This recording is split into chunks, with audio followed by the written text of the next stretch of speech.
Okay, here we're looking at the SIG P228, developed from the excellent SIG P226. This is a little bit of an older one, this one I have. This one was made in Germany. I'm going to go over a couple specs real quick and then talk about the gun a little bit, my thoughts on it, show a few pictures. The operation of the gun is semi-automatic, so it's obviously an auto loader. Recoil operated. It's double action, single action. You can also get it in double action, I believe, though I haven't seen many of those, but I've heard you can get them. This is 9mm only. Length overall is 7.1, height 5.4, width 1.5 inches. The barrel length is 3.9 inches, so for such a small gun you almost got a 4-inch barrel. That's pretty good. Sight radius is 5.7 inches. They really get those sights back there. I like that. Most of them come standard with night sights, though these ones are barely visible in the dark. This gun's so old. And I'll probably be replacing those before too long when I can afford it. Trigger pull, specs say it's around 12 pounds double action, 4.5 pounds single. I'd say it's closer to 10 double action, more like 3.5, 4 single, but that's probably because the gun's older, the springs are a bit softer, etc. I don't know, but just from feel, I didn't weigh it or anything, but that's about how it feels to me. Standard mag capacity, interesting magazine here, it's 13 rounds. I mentioned before that this is 9mm only. Now the SIG 229, which is very, very similar, the difference is this one has the stamp slide, the 228. The 229 has a machined slide, machined from a solid block of steel. So it's a little stronger and it's also a little heavier. The 229 can handle, besides 9, it comes in a 40 or 357. Some people love that aspect about it. However, it is a little heavier and the gun's a little more top heavy in the 229 if you've ever shot those or held them. Some people are concerned that this is weaker because it's stamped. I guess that's true, but that's why it's 9mm only, and it's plenty strong for, I mean, this is a big gun for a 9mm. You can shoot plus P's, whatever weight. If you go on the forums and read people that own these, shoot just about anything out of them pretty much flawlessly. It's very reliable right out of the box. It's reliable clean, it's reliable dirty. I tend to keep my guns pretty wet as far as lube on all of them, but I clean them a lot, so it doesn't really matter. I mean, some people get stressed about that. They think you should run them a little drier. If you're a soldier or something like that, that's a different story. Just recreational shooting like I do, you can pretty much go wet or dry, whatever you like. So I run all mine pretty wet and don't have any problems with them.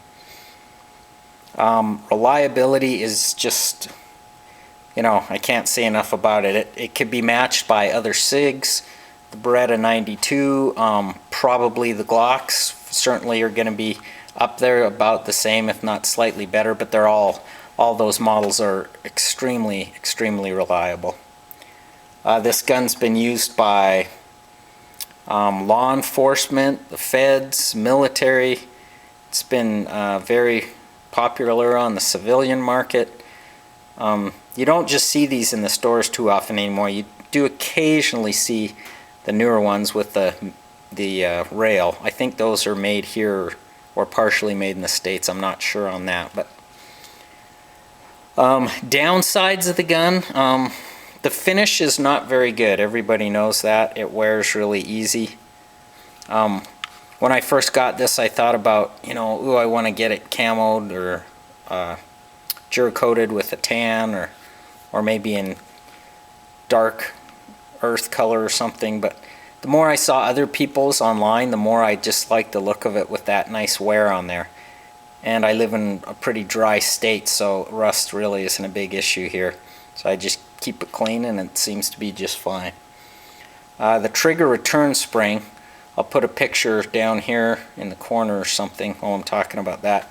It's a bit wimpy. Probably get some arguments on that, but the fact of the matter is that's one of the parts that seem to be an issue on the older ones.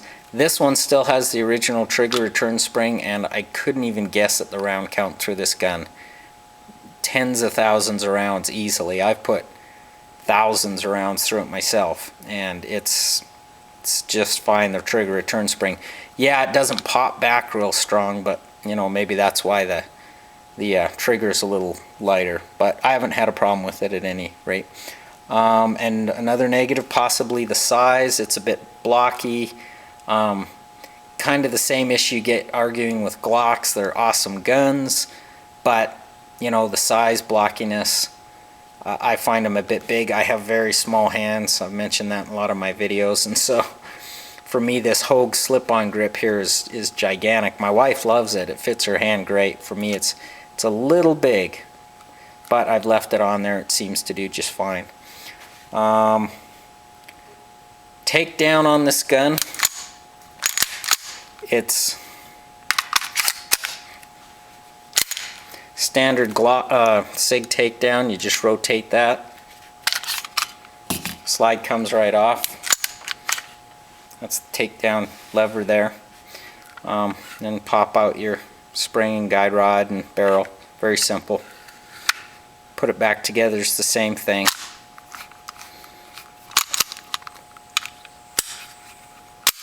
You might, and this is the decocker here and the slide release. If you're not familiar with SIGs, they're backwards, which is kind of interesting. Mag release here, of course. But the decocker, then the hammer does not rest on the firing pin, which is nice. So, awesome gun. Yes, I did the crayon job like everybody else, just for fun, see what it looked like. Yeah, it's kind of fun. I'm sure it'll fall off there the first time. When I clean my guns, I mean, I clean them, I just hose them down. And that's why I like utilitarian guns. I don't go so much for the real pretty ones. I like guns I can just hose them down, spray them off with the air, and they're good to go. So there it is. I personally love it. I personally would not carry it. It is way too big for me. I'll put a couple pictures in a holster I have, a very high ride holster I have. No way I would carry this gun. It's way too big for me. Lots of guys will disagree. Awesome. I wish I could carry it. If they can, that's great. It's such a nice gun. I wish I could keep it on me. I tend to carry much smaller guns. The weight on this, I don't know if I mentioned that, was 26 ounces. That's without the magazine. 30 ounces for a 9mm that holds 13 rounds. By modern standards, that's not so good. Awesome gun, but concealability, that's a bit...